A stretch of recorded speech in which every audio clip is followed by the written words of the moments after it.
Kakainin. Ay meat yan eh. Ay meat. Pagod na sila, pinagbigyan ko mamahinga kasi hindi sila makatagal eh. May baon din kami ito. Oh. Ano tawag sa inyo nito? Pungapong din. Yun yung pinanggalingan namin. Oh. Maraming laman? Malaki. Tingnan nyo kung may laman. Pahinga sila. Oh. Ano, kaya nyo pa? Sige, bigyan ko kayo ng pagkakataon magpahinga. Hindi kayo makasabay sa akin eh. Oo. Maliit. Ay, itanim muli. Para lumaki. Pagod na pagod ka pala. Pagod na pagod ha. Nangulot na yung buhok niya sa pagod. Ay, ang sarap niya na. Wala pa kaming kain. Alas 3 na ng hapon. Hindi namin nakala na Pagkain ng ibon to. babagal kami sa pag-uwi. Kasi nga, babagal nila. Ay, meat. Para rin siyang alateris yung buto niya. Ayan. Ayan. Tamis siya. Ganda, nakakalakas to. Nakakalakas. Basta galing sa bundok, kainin mo, nakakalakas eh. Oo. Iba yung galing sa kabundukan. Pati tibek, kinakain? Ganda Kinakain ni rito. Kuya. Pati to.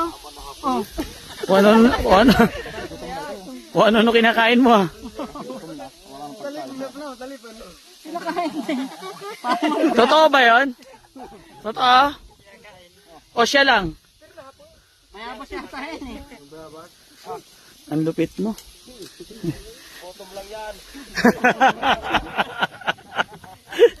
Gutom lang yan. Kung ano na kinakain. Nakakapagod naman po kasi talaga. Tingnan nyo naman yung lugar. Galing kami dyan sa baba. Ay, ang taas niyan, ang tarik. 5 pahinga. Bago kayo makarating dito, pang-anin to.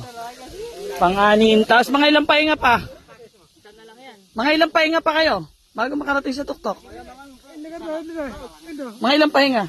2 oras daw. Gutom na. Oo nga no. Oo nga no. Kinakain siya na. Tingnan dito, nipis ah. Gutom na. Gutom na yan. Puro kung ano-ano kinakain eh. Oy! Mamaya na, mamahinga muna kayo. Ang sarap-sarap dito eh. Bumagsak kayo dyan. Dito muna tayo.